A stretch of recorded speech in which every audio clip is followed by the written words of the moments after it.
Translate this news from English to Bangla. শুরুতে আজকের এই নিউজটির হেডলাইনগুলো পড়ে ফেলা যাক। Bangabandhu's birth centenary today. আজ বঙ্গবন্ধুর জন্মশতবার্ষিকী। His legacy is our beacon of hope. তার উত্তরাধিকারী আমাদের আশার আলোকবর্তিকা। সুতরাং বোঝাই যাচ্ছে যে আজকের এই নিউজটি বঙ্গবন্ধু শেখ মুজিবুর রহমানের জন্মশতবার্ষিকী উপলক্ষে লেখা হয়েছে। আজকের এই নিউজটি খুবই গুরুত্বপূর্ণ, কেননা আপনি যদি গতানুগতিক পরীক্ষার কথা বলেন তাহলে আপনার যে কম্পিটিটিভ এক্সাম আছে সেখানে এই সম্পর্কে লিখতে বলা হবে। অথবা আপনি যদি পত্রিকা পড়তে চান, কিভাবে পত্রিকা পড়বেন, সেই পত্রিকা থেকে কিভাবে আপনি লাভবান হতে পারবেন, কিভাবে এখান থেকে ওয়ার্ড মিনিংস শিখতে পারবেন, নতুন নতুন এক্সপ্রেশনগুলি শিখতে পারবেন, কিভাবে সেন্টেন্স মেকিং স্ট্রাকচার করতে হবে, কিভাবে আপনার সেন্টেন্সগুলো লিখতে হবে। সর্বোপরি পত্রিকার ইংলিশ হচ্ছে আপডেট ইংলিশ। আপনি যখন আপডেট ইংরেজির সাথে চলতে চাইবেন, তখন কিন্তু আপনার পত্রিকার উপর ডিপেন্ড হতে হবে, পত্রিকা পড়ার অভ্যাসটা করতে হবে। সো আমার রিকোয়েস্ট, আপনারা যারা ভিডিওগুলো দেখবেন তারা একদম প্রথম থেকে শুরু করে একদম শেষ পর্যন্ত দেখবেন, তাহলে সবচেয়ে বেশি উপকৃত হবেন। তো চলুন আমরা আজকের অনুবাদটি ওয়ার্ড ফাইল থেকে শুরু করি। শুরুতেই আজকে এই নিউজটির হেডলাইনগুলো বিশ্লেষণ করে ফেলি।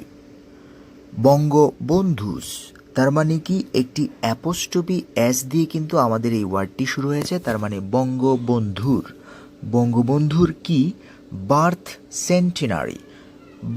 সেন্টিনারি। এখানে সেন্টিনারি শব্দটির অর্থ যদি ডিকশনারিতে দেখি, তাহলে এই সেন্টিনারিটি শব্দটির অর্থ দাঁড়াচ্ছে শতবার্ষিকী উৎসব বা শতবার্ষিকী। তাহলে এই বার্থ সেন্টিনারি শব্দটির অর্থ হচ্ছে কি জন্ম শতবার্ষিকী। কার? বঙ্গবন্ধুর জন্ম শতবার্ষিকী। টুডে আজ। এখানে খেয়াল করুন, এই খালি জায়গায় একটা ইজ ছিল, সেটি হচ্ছে কি টু বি ভার্ব দিয়ে এটাকে কানেক্ট করেছিল, যে Bangabandhu's birth centenary is today. বঙ্গবন্ধুর জন্ম শতবার্ষিকী আজ। এখানে যেহেতু এটি হেডলাইন, এই কারণে এই ইজকে এখানে উজ্জ্ব রাখা হয়েছে। সচরাচর হেডলাইনগুলোতে কোনো টু বি ভার্ব বা অক্সিলিয়ারি ভার্ব থাকে না, এটাকে উজ্জ্ব রাখা হয়।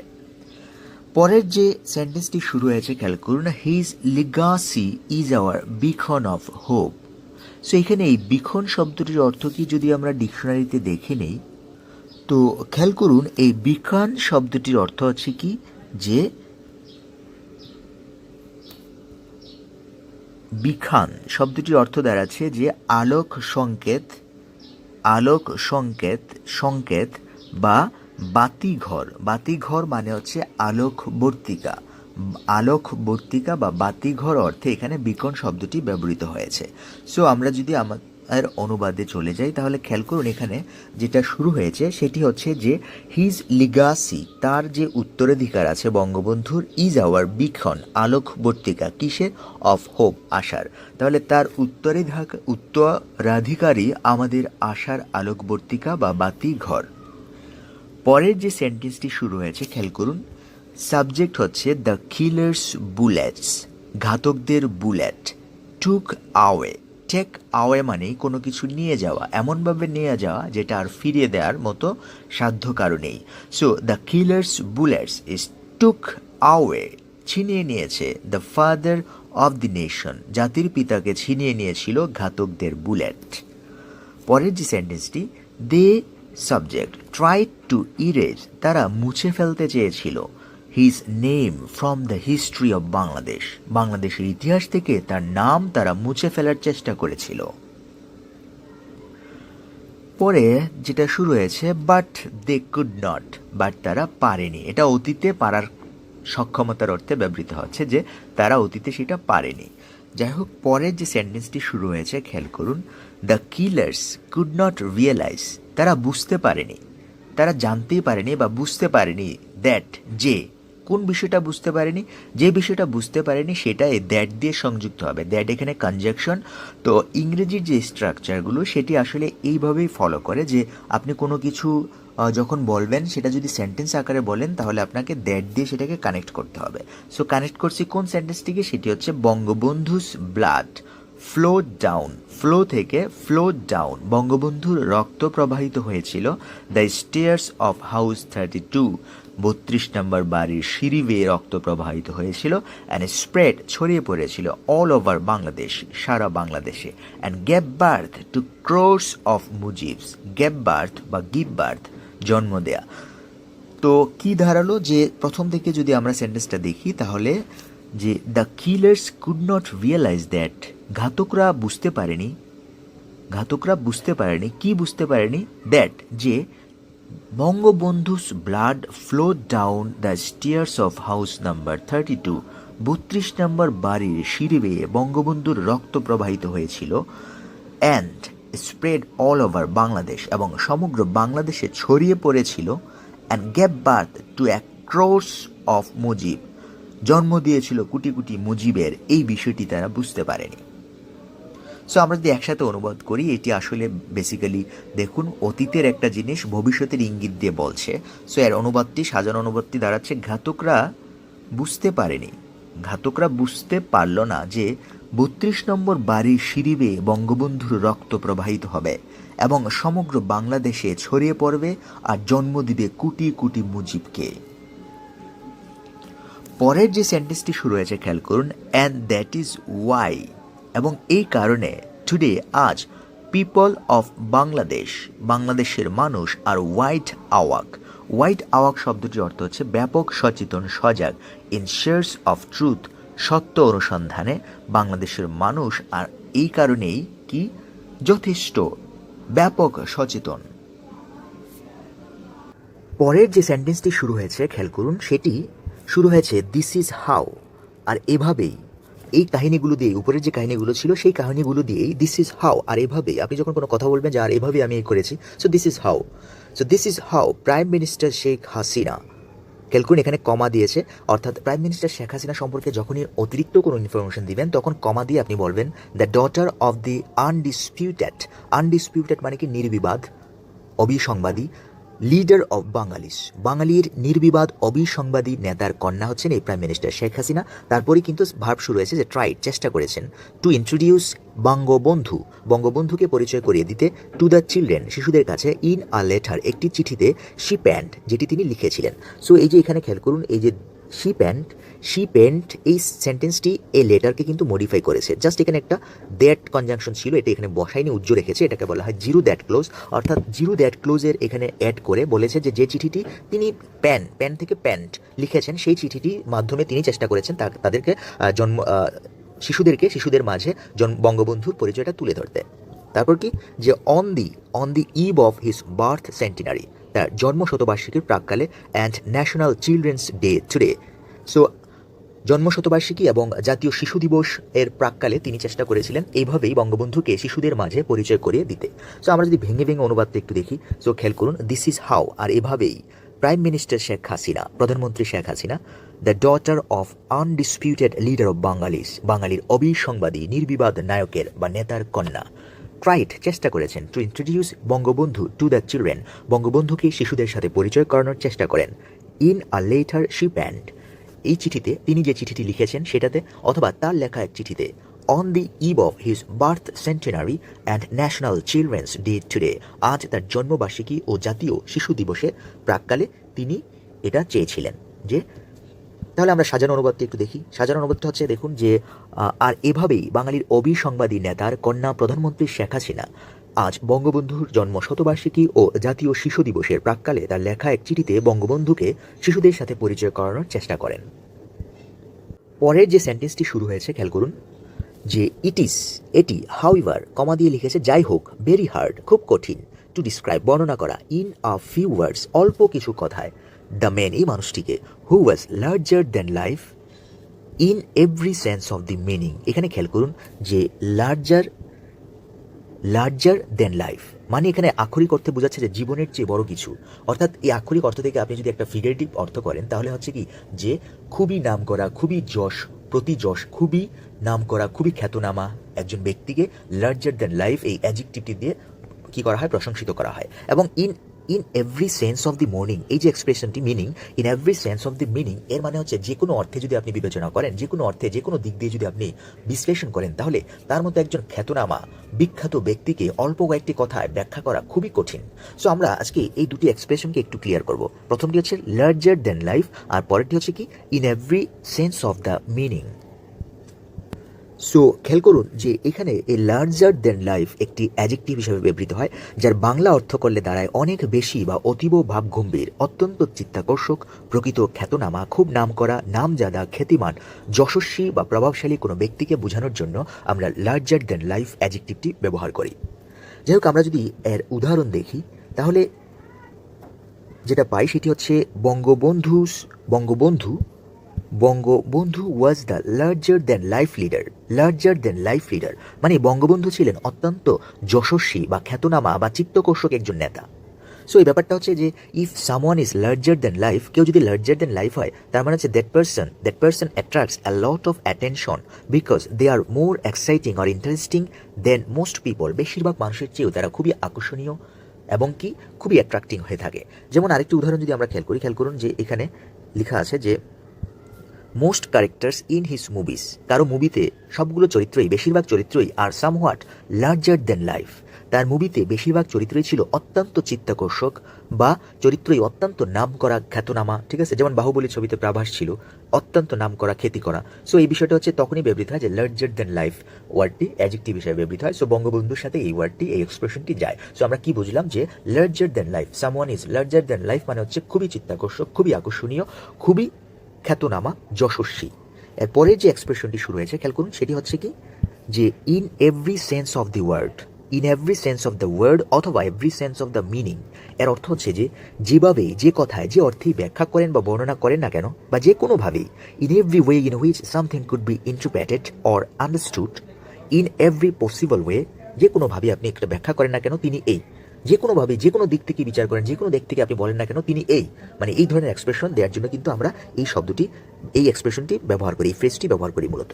সো আমরা এখানে যদি উদাহরণ খেয়াল করি, উদাহরণের দিকে তাকাই, দেখুন যেখানে একটা উদাহরণ লিখেছি সেটি হচ্ছে the book is a classic in every sense of the word, মানে যে কোনোভাবেই, যে কোনো ওয়েতেই এই বইটি সর্বোত্তম, অতুলনীয়, ক্লাসিক। এই বইটি একটি ক্লাসিক বই।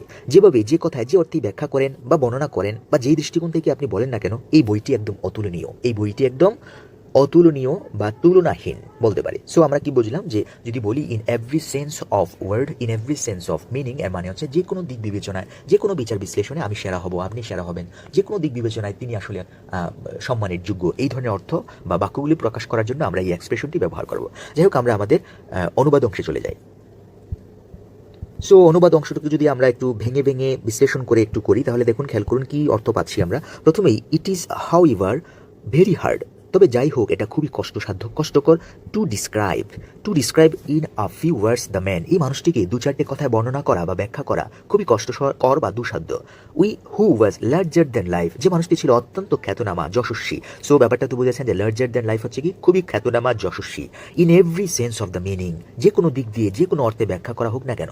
সো সাজানো অনুবাদের দিকে যদি আমরা একটু কেয়ার করি, যত্ন দিই, তাহলে দেখুন যে তবে যাই হোক, যে কোনো দিক বিবেচনায় যে মানুষটি অত্যন্ত খ্যাতনামা, যশস্বী ছিল, তাকে দু চারটে কথায় ব্যাখ্যা বা বর্ণনা করা খুবই কষ্টসাধ্য। পরের যে সেন্টেন্সটি শুরু হয়েছে খেয়াল করুন, Sheikh Mujibur Rahman was the epitome of courage. Epitome of courage, খেয়াল করুন এখানে এই এপিটোমি শব্দটির অর্থ যদি ডিকশনারি থেকে জেনে নেই, যার অর্থ দাঁড়াচ্ছে যে সার সংক্ষেপ, গুণাবলীর প্রতীক, অর্থাৎ a person or thing that is a perfect example of a particular quality or type. কেউ যখন বিশেষ কোনো গুণের প্রতীক হয়ে যায় তখন আমরা এপিটোমি ব্যবহার করি। যেমন বঙ্গবন্ধু সাহসিকতার একটা বিশেষ প্রতীক হয়ে গিয়েছিল, সে কারণে আমরা বলেছি যে Bangabandhu was the epitome of courage, সাহসিকতার প্রতীক। সো আমরা পেয়ে গেছি, অর্থ পেয়ে গেছি। সেন্টেন্সটি ছিল সেটি হচ্ছে Sheikh Mujibur Rahman was the epitome of courage, Sheikh Mujibur Rahman ছিল বীরত্বের প্রতীক। তারপর যে সেন্টেন্সটি শুরু হয়েছে খেয়াল করুন, হি উইল অলওয়েজ বি, তিনি হয়ে থাকবেন দ্যাট টাওয়ারিং ফিগার। টাওয়ার থেকে টাওয়ারিং ফিগার, টাওয়ার মানে হচ্ছে সুউচ্চ, আর ফিগার মানে হচ্ছে ব্যক্তিত্ব। সো সুউচ্চ ব্যক্তিত্ব মানে হচ্ছে কি মহান ব্যক্তিত্ব। সো তিনি সেই মহান ব্যক্তিত্ব হয়ে থাকবেন, সর্বদা থাকবেন। আন্ডার হুজ ম্যাগনিফিশন শ্যাডো, যার চমকপ্রদ ছায়ার তত্ত্বাবধানে বা অধীনে Bangladesh become a free nation and a sovereign country, Bangladesh একটি স্বাধীন ও সার্বভৌম দেশে পরিণত হয়েছিল। সো আমরা যদি ভেঙে ভেঙে অনুবাদ করি, দেখুন যে he will always be that towering figure, তিনি সর্বদাই মহান ব্যক্তিত্ব হয়ে থাকবেন বা রয়ে যাবেন, আন্ডার হোজ ম্যাগনিফিশন শেডো, যার চমকপ্রদ ছায়ায় Bangladesh become a free nation and a sovereign country, Bangladesh একটি স্বাধীন ও সার্বভৌম দেশে পরিণত হয়। সো একসাথে যদি অনুবাদ করি, তিনি সর্বদাই মহান ব্যক্তিত্ব হয়ে থাকবেন, যার চমকপ্রদ ছায়ায় বাংলাদেশ একটি স্বাধীন ও সার্বভৌম দেশে পরিণত হয়। পরের যে সেন্টেন্সটি শুরু হয়েছে খেয়াল করুন যে tall for an average Bengali, tall for an average Bengali মানে মাঝারি গড়নের বাঙালির মধ্যে দীর্ঘকায়, হি তিনি পোসেসড ধারণ করেছিল, অল দ্য ট্রেটস, ট্রেটস শব্দটির অর্থ হচ্ছে সব বৈশিষ্ট্য, সো অল দ্য ট্রেটস মানে কি সব ধরনের বৈশিষ্ট্য তিনি কি করেছিলেন, ধারণ করেছিলেন। দ্যাট আন্ডারলাইন, কি এখানে খেয়াল করুন যে দ্যাট আন্ডারলাইন, এই যে আন্ডারলাইন শব্দটি আমরা কোনো একটা বাক্য বা সেন্টেন্সের নিচে আন্ডারলাইন করি কেন, গুরুত্ব বহন করার জন্য, গুরুত্ব দেওয়ার জন্য বা প্রভাবিত করার জন্য। ঠিক এই অর্থটা এখানে দিচ্ছে যে তিনি যে বঙ্গবন্ধু যে মাঝারি গড়নের বাঙালির মধ্যে দীর্ঘকায় ছিলেন এবং তার সমস্ত বৈশিষ্ট্য তিনি যেগুলো ধারণ করেছিলেন, এগুলো সবই দ্যাট যেগুলো আন্ডারলাইন করেছিল, গুরুত্ববহ করেছিল, প্রভাবিত করেছিল, making of a political giant, একজন রাজনৈতিক প্রতিভাধর ব্যক্তি হওয়ার পিছনে প্রভাবিত করেছিলেন। সো একসাথে যদি বলি যে মাঝারি গড়নের বাঙালির মধ্যে দীর্ঘকায় এই মানুষটি এমন সব বৈশিষ্ট্যের অধিকারী ছিলেন যা তাকে রাজনৈতিক প্রতিভাধর ব্যক্তি হতে সহায়তা করে, প্রভাবিত করে। পরের যে সেন্টেন্সটি শুরু হয়েছে খেয়াল করুন, হি was a thinker, thinker means যিনি থিঙ্ক করেন, তো চিন্তাশীল, আই স্ট্র্যাটেজিস্ট, এই স্ট্র্যাটেজি থেকে স্ট্র্যাটেজিস্ট, অ্যান্ড এ টাফ এবং একটি কঠোর বা বলিষ্ঠ বা অদম্য নেগোশিয়েটর ছিলেন তিনি। নেগোশিয়েটর মানে কি মধ্যস্থতা করে, কেমন ধরনের মধ্যস্থতাকারী ছিলেন তিনি, টাফ, বলিষ্ঠ, অদম্য। সো কি বলতে পারে অনুবাদটি, তিনি ছিলেন একজন চিন্তাবিদ, একজন কৌশলবিদ এবং আপোষ আলোচনায় অংশগ্রহণকারী একজন বলিষ্ঠ অদম্য ব্যক্তি ছিলেন তিনি। পরের যে সেন্টেন্সটি শুরু হয়েছে খেয়াল করুন যে হিজ স্মাইল, তার হাসি, রেডিয়েট থেকে রেডিয়েটেড, বিকিরণ করা, আবার বহিঃপ্রকাশ ঘটানো, কনফিডেন্স, আত্মবিশ্বাসের বহিঃপ্রকাশ ঘটিয়েছিলেন। অ্যান্ড ইনস্টিলড, আমরা যদি ইনস্টিল শব্দটির অর্থ দেখি ডিকশনারি থেকে খেয়াল করুন, এখানে ইনস্টিল শব্দটির অর্থ হচ্ছে নিবেশিত বা সঞ্চারিত করা, ধীরে ধীরে প্রবেশ করানো বা নিবেশিত করা বা সঞ্চারিত করা। সো আমরা যদি অনুবাদে চলে যাই, অর্থ যেহেতু পেয়ে গেছি, সো খেয়াল করুন এখানে যে ইনস্টিলড ভার্ব টু ব্যবহার করা হয়েছে, তার মানে তার হাসি, হিজ স্মাইল, তার হাসি কি করেছিল, রেডিয়েটেড কনফিডেন্স, আত্মবিশ্বাসের বহিঃপ্রকাশ ঘটিয়েছিল। অ্যান্ড আর কি করেছিল, ইনস্টিলড সঞ্চারিত করেছিল, কারেজ, সাহস, ইন পিপল, মানুষের মধ্যে। সো একসাথে অনুবাদটা দাঁড়াচ্ছে তার হাসি মানুষের মধ্যে আত্মবিশ্বাসের বহিঃপ্রকাশ ঘটাতো এবং সাহস সঞ্চার করতো, ইনস্টিলড কারেজ ইন পিপল, মানুষের মধ্যে। পরের যে সেন্টেন্সটি শুরু হয়েছে খেয়াল করেন, it was his life long মানে হচ্ছে আজীবন, ডিভোশন মানে হচ্ছে একনিষ্ঠতা, নিষ্ঠা, it was his life long devotion, তার একনিষ্ঠতা, টু দ্য কজ অফ, এখানে টু দ্য কজ অফ মানে হচ্ছে তরে বা কারো জন্যে, to the cause of toiling masses মানে হচ্ছে কি যে শ্রমজীবী মানুষ, যা তাকে কি করেছিল, দ্যাট মেড হিম বঙ্গবন্ধু, তাকে বঙ্গবন্ধু করে তুলেছিল। আমরা যদি এই বাক্যটিকে একটু ভেঙে ভেঙে অনুবাদ করি তাহলে যেটা দাঁড়ায়, it was his life long devotion, তার ছিল আজীবন একনিষ্ঠতা, to the cause of the toiling masses, শ্রমজীবী মানুষের জন্য বা শ্রমজীবী মানুষের প্রতি, দ্যাট মেড যা তাকে করেছে, হিম বঙ্গবন্ধু, যা তাকে বঙ্গবন্ধু করে তোলে। অর্থাৎ শ্রমজীবী মানুষের প্রতি তার আজীবন একনিষ্ঠতাই তাকে বঙ্গবন্ধু করে তোলে। পরবর্তী যে বাক্য সেখানে যদি আমরা চলে যাই, খেয়াল করুন পরবর্তী বাক্যটি শুরু হয়েছে আমাদের হি ইউনাইটেড, এখানে ইউনাইটেড শব্দটি হচ্ছে ভার্ব। সো তিনি কি করেছেন, ঐক্যবদ্ধ করেছেন, ইউনাইটেড দ্য নেশন মোর, সবচেয়ে বেশি, দ্যান এনিবডি এলস, যে কারো থেকে বেশি, ফার্স্ট ফর ল্যাঙ্গুয়েজ, প্রথমত ভাষার জন্য, অ্যান্ড দেন ফর এবং পরে পলিটিক্যাল অ্যান্ড ইকোনমিক অটোনমি, রাজনৈতিক এবং আর অর্থনৈতিক স্বায়ত্তশাসনের জন্য, অ্যান্ড ফাইনালি ফর ইন্ডিপেন্ডেন্স, এবং শেষে কি স্বাধীনতার জন্য তিনি কি করেছেন, জাতিকে সবচেয়ে বেশি ঐক্যবদ্ধ করেছেন। সো আমরা ভেঙে ভেঙে যদি অনুবাদটা করি, হি ইউনাইটেড দ্য নেশন, তিনি জাতিকে ঐক্যবদ্ধ করেন, মোর দ্যান এনিবডি এলস, যে কারোর চেয়ে অনেক বেশি, ফার্স্ট ফর ল্যাঙ্গুয়েজ, প্রথমত ভাষার জন্য, এবং and then for political economic autonomy, এবং পরে রাজনৈতিক ও অর্থনৈতিক স্বায়ত্তশাসনের জন্য, অ্যান্ড ফাইনালি এবং শেষে ফর ইন্ডিপেন্ডেন্স, স্বাধীনতার জন্য। সো আমরা যদি একসাথে অনুবাদটা দেখি তাহলে খেয়াল করুন যে তিনি জাতিকে যে কারোর চেয়ে অনেক বেশি ঐক্যবদ্ধ করে তুলেছিলেন, প্রথমত ভাষার জন্য এবং পরে রাজনৈতিক ও অর্থনৈতিক স্বায়ত্তশাসনের জন্য এবং শেষে স্বাধীনতার জন্য। পরবর্তী যে বাক্যটি শুরু হয়েছে, the greatest Bengali of 1000 years was born on this day in 1920 to Sheikh Lutfur Rahman and Sahara Khatun in Tungipara village under the then Gopalganj sub division. So এটা যদি আমরা ভেঙে ভেঙে অনুবাদ করি, প্রথমেই the greatest Bengali of 1000 years, হাজার বছরের শ্রেষ্ঠ বাঙালি, the greatest Bengali of 1000 years. পরে খেয়াল করুন, was born on this day in 1920, 1920 সালের এই দিনে জন্মগ্রহণ করেন, টু শেখ লুৎফর রহমান অ্যান্ড সাহারা খাতুন, শেখ লুৎফর রহমান ও সাহারা খাতুনের ঘরে, in Tungipara village under the then Gopalganj sub division, তৎকালীন গোপালগঞ্জ উপজেলা বা উপবিভাগের অধীনে টুঙ্গিপাড়া গ্রামে। একসাথে যদি আমরা অনুবাদ করি, এই উপবিভাগ কিন্তু মহাকুমারও বলা হয়। তো তৎকালীন গোপালগঞ্জ মহাকুমার অন্তর্গত টুঙ্গিপাড়া গ্রামে 1920 সালের এই দিনে শেখ লুৎফর রহমান ও সাহারা খাতুনের ঘরে জন্মগ্রহণ করেন হাজার বছরের এই শ্রেষ্ঠ বাঙালি। পরের যে সেন্টেন্সটি শুরু হয়েছে খেয়াল করুন, his political life began as a humble activist while he was still a student. তিনি যখন একজন ছাত্র ছিলেন তখনই একজন নিরহংকারী কর্মী হিসেবে তার রাজনৈতিক জীবন শুরু হয়। এই হাম্বল অ্যাক্টিভিস্ট, নিরহংকারী কর্মী। পরে যে সেন্টেন্সটি শুরু হয়েছে খেয়াল করুন, সেটি শুরু হয়েছে হ্যাভিং কমপ্লিটেড।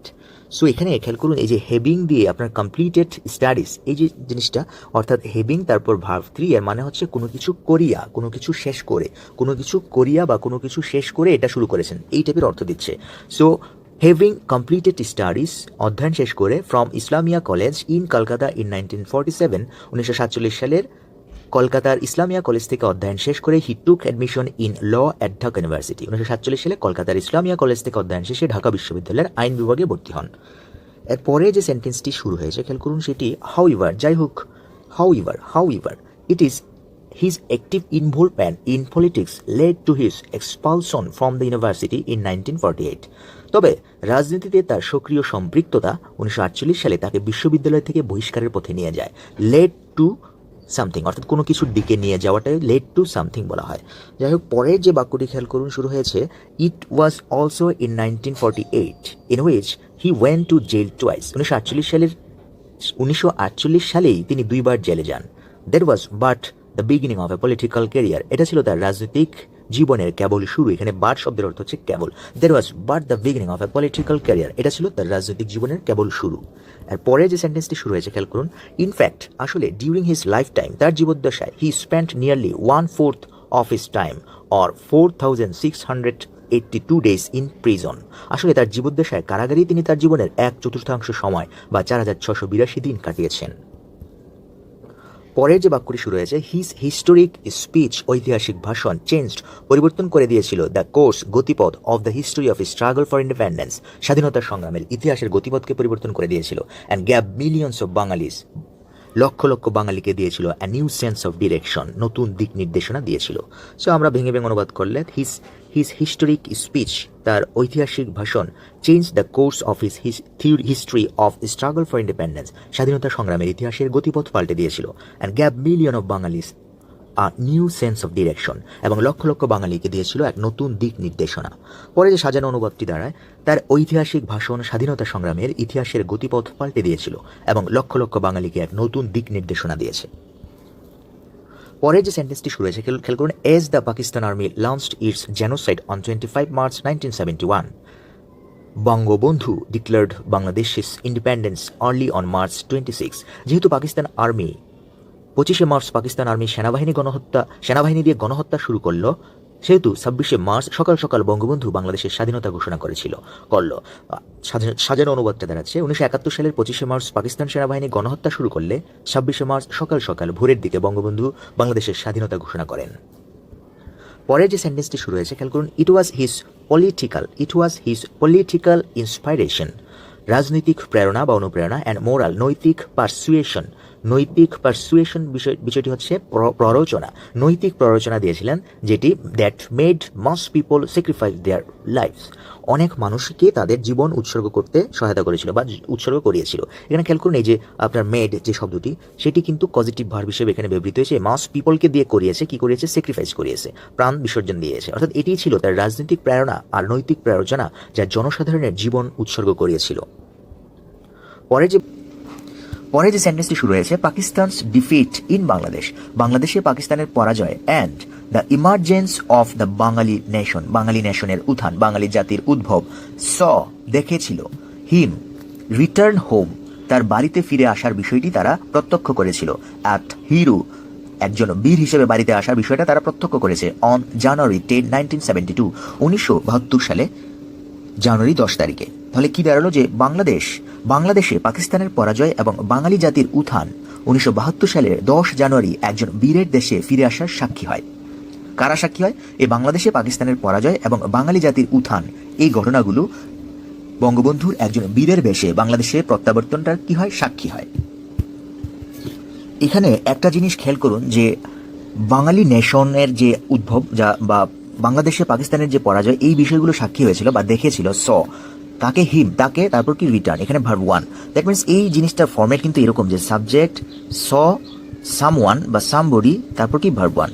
সো ব্যাপারটা এই ফর্মেটটি খেয়াল করুন যে এর দুটি ফর্মেট হয়। আমরা যদি এর ব্যাখ্যাটা দেখি, খেয়াল করুন এখানে যদি ব্যাখ্যাটা আমরা চলে যাই, সো এর দুটি ফর্মেট হতে পারে। একটি হচ্ছে কি I saw someone doing something, ING দিয়ে বলতে পারি, আবার I saw someone do something দিয়েও কিন্তু বলতে পারি। খেয়াল করুন এখানে সো এর পর আমরা শিখেছি যে গদবাদা আইএনজি দিয়ে দিলে হয়ে যায়, বাট এটা একটু ভুল ধারণা। খেয়াল করুন এটা হচ্ছে আপনার বিষয়ের উপর, আপনি কোন ধরনের ঘটনা বলছেন সেটার উপর ডিপেন্ড করে। So I saw someone doing something এটাও হতে পারে, আবার আই সো সামওয়ান ডু সামথিংও হতে পারে। এই দুটি বিষয়ে কখন কোনটি ব্যবহার করবেন এটা একটু ব্যাখ্যা করার জন্য আমি এখানে অনেক কিছুই লিখেছি। এর সারসংক্ষেপ হচ্ছে যে যদি আমি একদম সহজ করে বোঝাতে চাই, সেটির সারসংক্ষেপ হচ্ছে, দেখবেন যে বাংলা সিনেমায় যেটা হয়, বাংলা সিনেমায় নর্মালি যেটা হয় সেটি হচ্ছে কোনো ভিলেন যখন কোনো একটা মানুষকে মারতে আসে, ছুরিকাঘাত করতে আসে বা বন্দুক দিয়ে গুলি করতে আসে, মারার জন্য তেড়ে আসে, তখন নায়ক আসে দৌড়ে ছুটে আসে তাকে বাঁচানোর জন্য।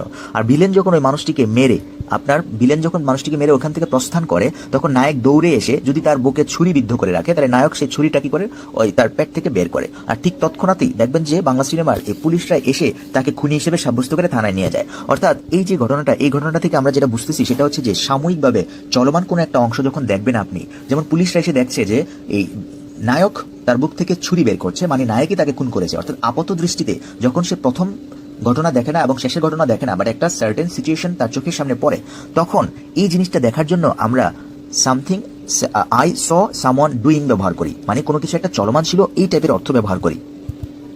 আর এই সিনেমায় ঠিক তাৎক্ষণিকভাবে দেখবেন যে কোনো একটা চিপাই থেকে কোনো একটা মানুষ সম্পূর্ণ ঘটনা পর্যবেক্ষণ করে। অর্থাৎ নায়ক যে এখানে নির্দোষ এই বিষয়টা তার খেয়ালে থাকে। পরবর্তীতে তিনি কিন্তু আইন এবং কোর্ট কাছারিতে গিয়ে তার সত্যতা প্রমাণ করে নায়ককে ওই আইন আদালত বা কারাগার থেকে মুক্তি করে নিয়ে আসে। সো ব্যাপারটা হচ্ছে একজন লোক যে চিপা থেকে নায়কের সম্পূর্ণ ঘটনা দেখেছে, প্রথম থেকে শেষ পর্যন্ত ঘটনাটা দেখেছে বা পর্যবেক্ষণ করেছে যে এখানে আসলে সে খুনি না, তার উদ্দেশ্য ছিল মহৎ। সো প্রথম থেকে শেষ পর্যন্ত কোনো একটা ঘটনা যদি দেখা হয়, তখন আমরা কি ব্যবহার করি? তখন আমরা ব্যবহার করি I saw someone, I so something do, অর্থাৎ ভার্ব ওয়ানের ফর্মেটটি ব্যবহার করি। আশা করি বুঝতে পেরেছেন। আমরা কয়েকটি উদাহরণ দিব, উদাহরণ দিলে ব্যাপারটা একদম সহজ হয়ে যাবে।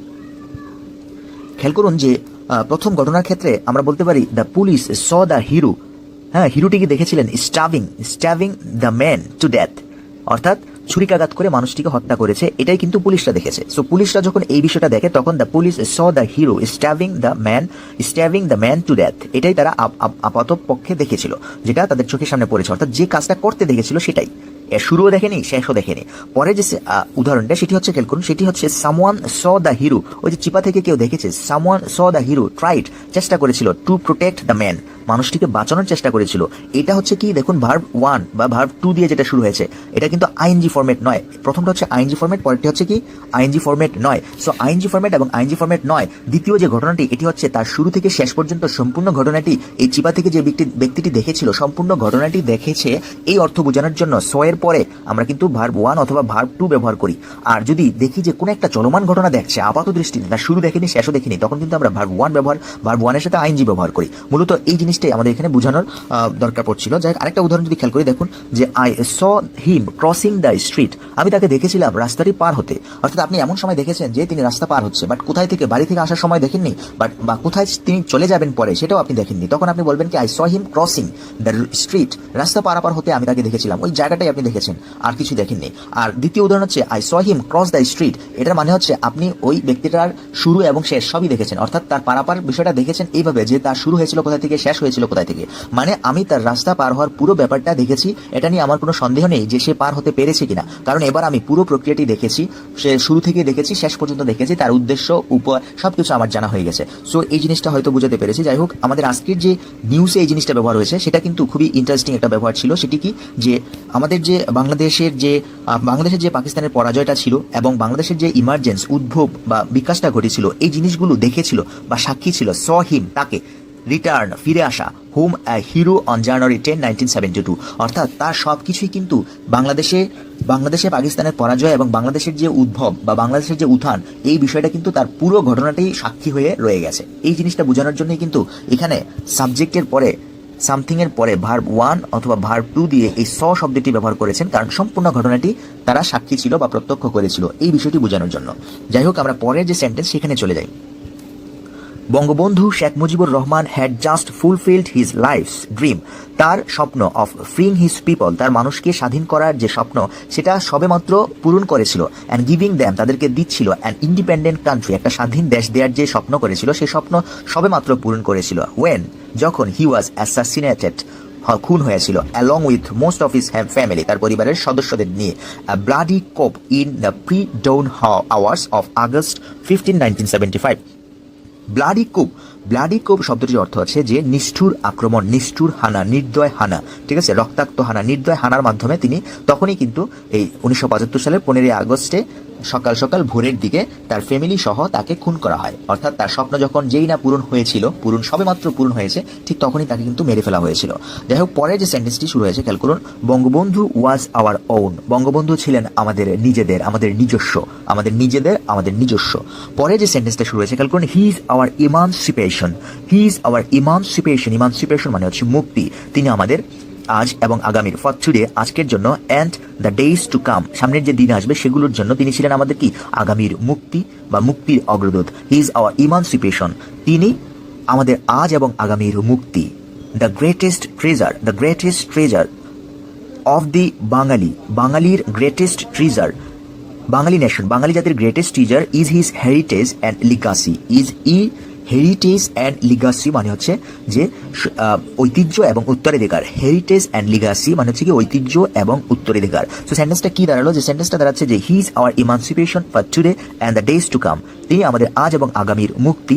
The greatest treasure of the Bengali nation, Bengali জাতির সর্বশ্রেষ্ঠ ধন বা সম্পদ হলো কি, হিজ হেরিটেজ, তার ঐতিহ্য, অ্যান্ড লিগাসি, তার উত্তরাধিকার, যেটা আমরা শেখ হাসিনাকে ইঙ্গিত করে বলছি যে তার ঐতিহ্য এবং অধিকারী এখন গ্রেটেস্ট ট্রেজার, সর্বশ্রেষ্ঠ সম্পত্তি।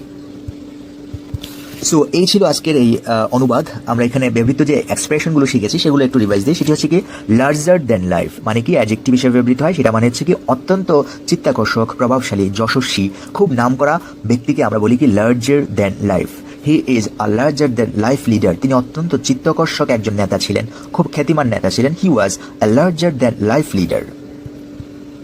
পরের যে ফ্রেজটি ছিল সেটি হচ্ছে in every sense of the word, এর মানে হচ্ছে কি যেভাবেই, যে কথায়, যে অর্থেই ব্যাখ্যা করেন বা করেন না কেন, যেভাবেই হোক তিনি এই টাইপের অর্থ দিয়ে থাকে। যেমন the book is a classic in every sense of the word, যে কোনোভাবেই এই বইটি সর্বোত্তম, অতুলনীয়। যেভাবেই, যে কথায়, যে অর্থেই আমরা বলি না কেন, এই বইটি কি প্রথম শ্রেণীর, সবচেয়ে ভালো, অতুলনীয়। এরপরে যে শব্দটা আমরা পেয়েছিলাম সেটি হচ্ছে এপিথমি শব্দটির অর্থ হচ্ছে সারসংক্ষেপ, গুণাবলীর প্রতীক। যেমন a person or thing that is a perfect example of a particular quality or type, বিশেষ কোনো গুণের প্রতীক যে, তাকে আমরা বলি কি এপিথমি। যেমন Sheikh Mujibur Rahman was the epitome of courage, Sheikh Mujibur Rahman ছিলেন বীরত্বের, সাহসিকতার প্রতীক।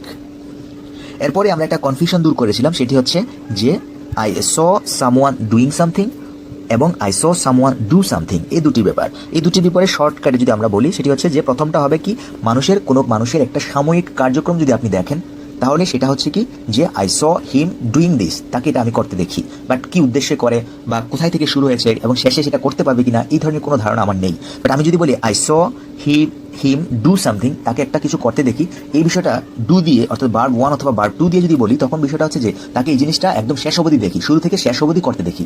এই দুটি জিনিস কিন্তু বোঝানোর জন্য আমরা I saw someone doing something এবং I saw someone do something ব্যবহার করি। সো এই ছিল আজকের অনুবাদ সেকশন।